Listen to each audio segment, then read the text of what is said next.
2026 সালে বিজেপি ক্ষমতায় আসার পর একের পর এক থ্রেট কালচার, একের পর এক ভাষণ, আর একের পর এক পুলিশকে ধমকানো চমকানো, এখানে তোলাবাজি, সমস্ত কিছুই বর্তমান এখন যেভাবে চলছে এই সমস্ত কিছু নিয়েই মুখ খোলা অবশ্যই দরকার আছে। না হলে রাজ্য যে জায়গায় পৌঁছাচ্ছে, যেভাবে চলছে, যে অসহিষ্ণুতার সঙ্গে রাজ্য চলছে, এই সমস্ত কিছু নিয়ে বলবো এই ভিডিওতে।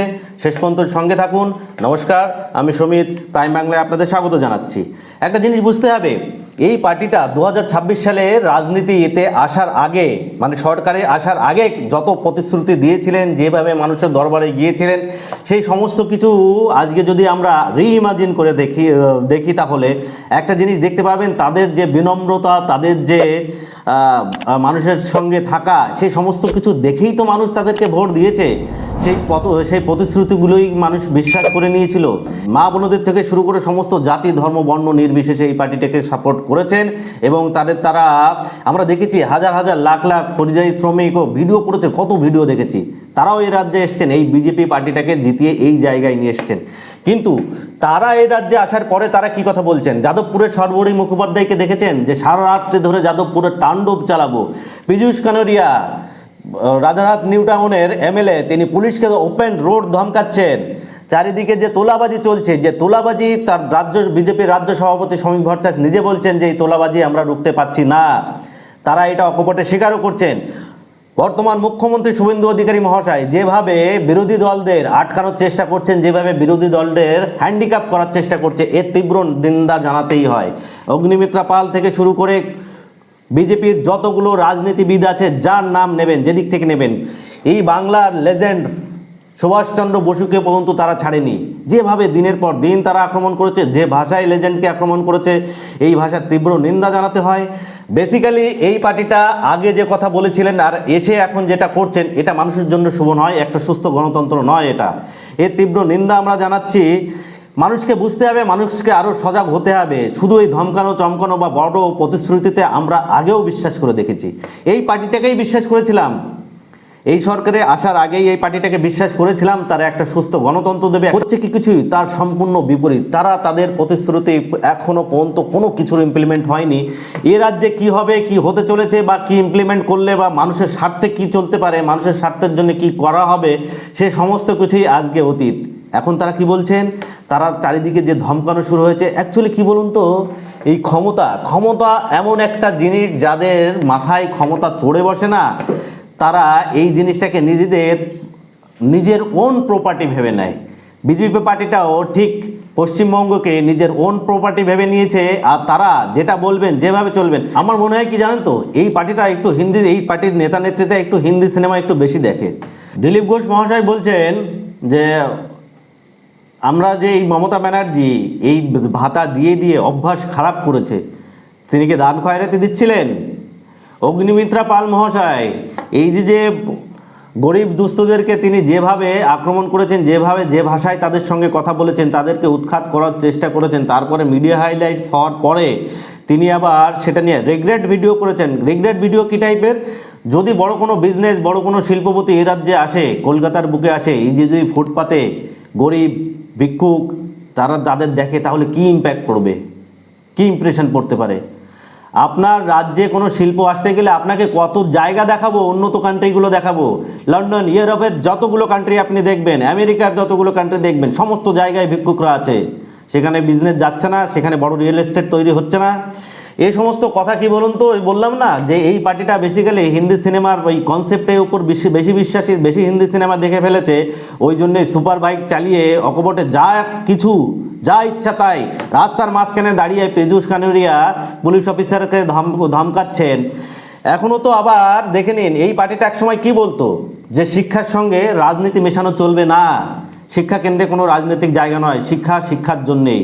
এখন প্রত্যেকটা পশ্চিমবঙ্গের প্রত্যেকটা কলেজে, প্রত্যেকটা স্কুলে তাদের এমএলএ এমপিদের অলরেডি তাদের দায়িত্ব দেওয়া হয়েছে, তাদের প্রেক্ষাপটে বা তাদের নিরিখেই চলবে সমস্ত কিছু। তাহলে রাজনীতিকে কে গুলাচ্ছে পড়াশোনার সঙ্গে? এই পার্টি গুলাচ্ছে, এই পার্টি চালাচ্ছে এভাবে। তারা যেটা বলছে আর তারা যেটা করছে, তাদের মধ্যে হিউজ ডিফারেন্স। আর এখন তো বলাও শুরু করেছে, ধমকানো চমকানো তো চলছেই রীতিমতো চারিদিকে। যেভাবে চলছে, অনন্ত মহারাজ থেকে সে নেতাজির মতন লেজেন্ডকে সে যে ভাষায় আক্রমণ করতে পারে, ওয়ার ক্রিমিনাল বলতে পারে, সে কিন্তু এখনও বাইরে। তার জন্য কিচ্ছু হয়নি। তাহলে কোথায় আইনের শাসন চলছে? এগুলো আইনের শাসন? শ্রমিক ভট্টাচার্য মহাশয়, বিজেপির রাজ্য সভাপতি, তিনি বলেছেন যে ফরওয়ার্ড ব্লকের গোন্ডারা শ্যামাপ্রসাদ মুখার্জিকে আক্রমণ করেছে, তাকে রক্তাক্ত করেছে। তারপরে আরও অনেক অনেক কথা, যেখানে স্বয়ং মুখ্যমন্ত্রী নিজে কথা বলতে পারেন যে আপনারা, আমি মমতা ব্যানার্জিকে ঘর থেকে বেরোতে দেব না, আপনি ঘরে থাকুন, সে ব্যবস্থা আমি করব। তাহলে এই বলুন তো, এই উপর থেকে নিচে পর্যন্ত A to Z যে ভাষায় যেভাবে কথা বলছে, তাদের কি নজর কোথাও আছে এখনও? যে ডিএ দেওয়ার কথা বলেছিলেন, তারপরে এই যে স্কিমগুলোতে সমস্ত উপভোক্তাদের দেওয়ার কথা বলেছিলেন, সমস্ত জায়গায় এখন হাজার ক্রাইটেরিয়া, এই প্রতিশ্রুতির কিচ্ছু হচ্ছে না, সেসব নিয়ে কোনো আলোচনা হচ্ছে না। কোথায় কি করবেন, কোথায় কি বিল্ডিং, কোথায় ইনফ্রাস্ট্রাকচার আসবে, কোথায় শিল্প আসবে, সেসব নিয়ে কি মিডিয়াতে আমরা কিছু দেখছি? বা এইসব নেতা মন্ত্রীদের মুখে কি কিছুই দেখছি? ক্ষমতার দম্ভ এদের মাথায় চড়ে গেছে। এই ক্ষমতার দম্ভ যখন মাথায় চড়ে যায় না, পতন কিন্তু অবশ্যম্ভাবী, এদেরকে মনে রাখতে হবে। একের পর এক যে ভাষায় কথা বলছে, যেভাবে রাজ্য চালাচ্ছে বাংলায়, বেসিক্যালি বিজেপি যে প্রতিশ্রুতি দিয়েছে, যেভাবে কথা বলেছেন আগে আসার আগে, ক্ষমতায় আসার আগে, সে কিছু এখনও সেসব নিয়ে আলোচনা হচ্ছে না। সেসব নিয়ে আলোচনা করতে গেলেই বলছে রাস্তায় গড়াগড়ি খেলেও আমরা দেবো না অন্নপূর্ণা। আয়ুষ্মান ভারত সবার জন্য নয়। বলুন তো, 70 বছরের উপরে বয়স যার, তাকে বাই কন্ডিশনালি সে আয়ুষ্মান ভারতের কার্ড পাবেন। 70 বছরের নিচে যাদের বয়স, তাদেরকে হাজার ক্রাইটেরিয়া পার করে আয়ুষ্মান ভারতের কার্ড নিতে হবে। এটা কোন সংবিধানে লেখা আছে? কিভাবে বলেছিলেন আগে যে আমরা শুধু ওই খাতা কলমে ইমপ্লিমেন্ট হয়ে যাচ্ছে? আমরা পশ্চিমবঙ্গে আয়ুষ্মান ভারত নিয়ে এসেছি, যেটা মমতা ব্যানার্জি এতদিন করতে দেয়নি। আমরা পশ্চিমবঙ্গে শিল্পে নিয়ে আসছি, যেখানে মমতা ব্যানার্জি এতদিন শিল্প আসতে দেয়নি। আরে মমতা ব্যানার্জিতেই পড়ে আছেন এখনও এই পার্টিটা বেসিক্যালি তৃণমূলেই পড়ে আছেন। কারণ তৃণমূলীকরণ তো চারিদিকে এরা করে নিয়েছেন, সংখ্যা বৃদ্ধি করে নিয়েছেন, পার্লামেন্টে সেখানে গিয়ে বিল পাস করাবে তার জন্যে।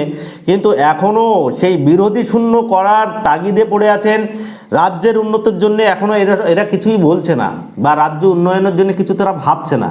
যদি ভাবতো অবশ্যই আমরা ভিডিওতে কথা বলতাম, সেসব নিয়ে কথা বলা যেত বা অ্যাপ্রিসিয়েট করতাম।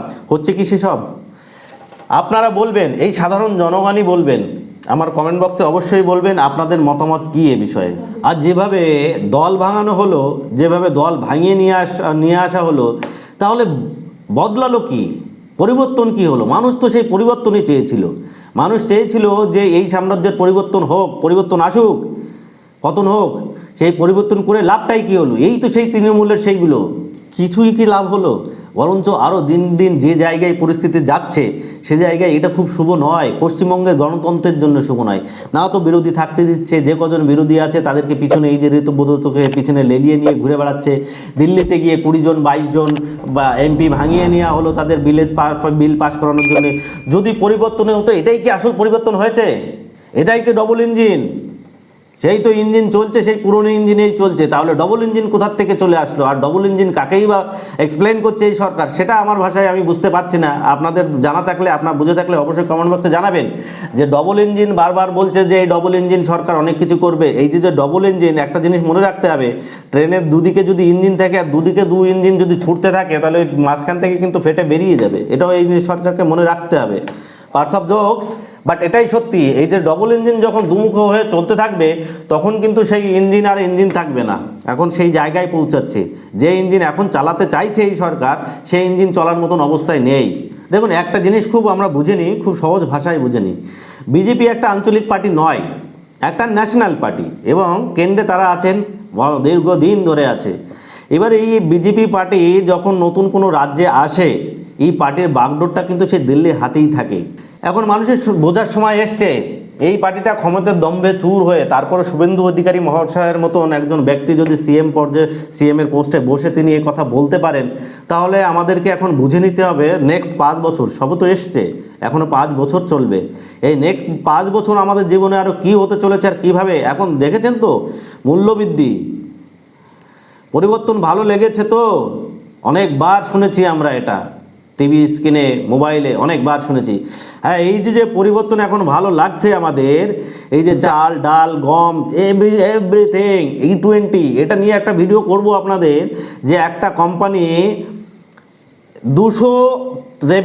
দুশো কোটি টাকা রেভিনিউ থেকে এক বছরের মধ্যে 1000 কোটি টাকার উপরে কিভাবে রেভিনিউ হয়ে যায়, সে সমস্ত কিছু আমি আমার অন্য ভিডিওতে বলবো, সেদিকে নজর রাখবেন। যে বিজেপি এ রাজ্যে আসার পরে যেভাবে বিজেপির নেতা নেত্রীরা ফিল্মি স্টাইলে মানুষের সঙ্গে যে অবিচার করছে, যেভাবে কথা বলছেন, এই যে যাদবপুরের যে হিংসাটা হলো, সম্পূর্ণ আমি বলবো সর্বরী মুখোপাধ্যায় সেদিন বলেছিলেন 1 ঘন্টার মধ্যে যদি এদেরকে অ্যারেস্ট না করা হয়, এরা সারেন্ডার না হয়, তাহলে সারা তাণ্ডব চলবে। মেকআপ করে গিয়ে ওই মিডিয়ার ক্যামেরাকে যদি আমি সিনেমার থিয়েটারের ক্যামেরা মনে করি, তবে তো এই টাইপের ভাষা বেরোবেই। দেখুন, সর্বোপরি জনতা জনার্দন, এক্ষেত্রেও আমি আমার ভিডিওতে এটাও বলতে চাই, আপনাদের বিচারই শেষ, আপনাদের মন্তব্যই শেষ। আপনাদের মন্তব্য অবশ্যই করবেন আমার কমেন্ট বক্সে, আপনাদের মন্তব্য আমার শিরোধার্য।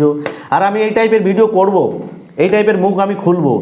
যা কিছু চলছে মানুষের হিতে, মানুষের হিতের বিপরীতে যা কিছু চলছে, সমস্ত কিছু নিয়েই কথা বলবো। আমাদের এই প্রাইম বাংলায় নজর রাখবেন, চ্যানেলটিকে সাবস্ক্রাইব করবেন, লাইক করবেন, শেয়ার করবেন। তো দেখা হবে পরবর্তী অন্য কোনো ভিডিওতে। ততদিন ভালো থাকবেন, সুস্থ থাকবেন। নমস্কার।